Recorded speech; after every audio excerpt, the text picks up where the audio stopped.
ഒരു നല്ല ദിവസം ഉച്ചസമയം ഒരാമ അവൻ താമസിക്കുന്ന കുളത്തിൽ നിന്നും പുറത്തേക്ക് വന്നിരിക്കുകയാണ്. കരയ്ക്കൊന്ന് ചുറ്റിക്കാണണം, ഇതാണ് അവൻ്റെ പ്ലാൻ. അവൻ പുറത്തു വന്നു. പതുക്കെ പതുക്കെ കരയെല്ലാം നടന്നു കണ്ടു. മരങ്ങൾ കണ്ടു, കൊച്ചു ചെടികൾ കണ്ടു, അങ്ങനെ പല പല കാഴ്ചകൾ കണ്ടു. കുറച്ചു നേരം കരയിൽ കിടന്ന് കറങ്ങിയതിന് ശേഷം അവൻ തിരിച്ച് അവൻ്റെ കുളത്തിലേക്ക് പോയി.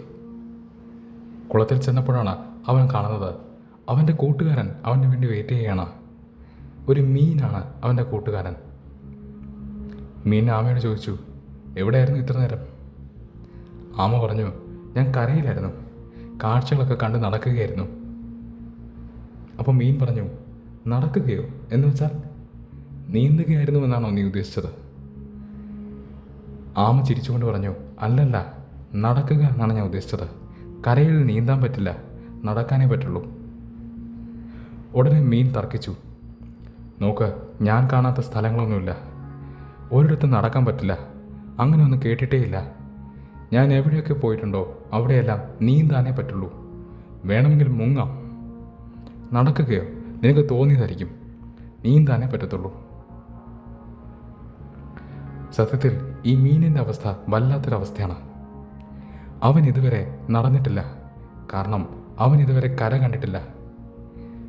അതുകൊണ്ട് തന്നെ നീന്തുക എന്നുള്ള പ്രവൃത്തിയല്ലാതെ അവന് മറ്റൊന്നും മനസ്സിലാവില്ല. ആമയ്ക്കാണെങ്കിൽ ഞാൻ കരയിൽ നീന്തുകയായിരുന്നു എന്ന് പറയാനും പറ്റില്ല. വല്ലാത്ത ബുദ്ധിമുട്ടാണത്. ഇതാണ് ഭാഷയുടെ പരിമിതി. ഇതുതന്നെയാണ് ബോധോദയം കൈവരിച്ച ആൾക്കാർ ബുദ്ധന്മാർ സംസാരിക്കുമ്പോൾ സംഭവിക്കുന്നത്. അവർ മറ്റൊരു ലോകത്തിലെ കാഴ്ചകൾ കണ്ടവരാണ്.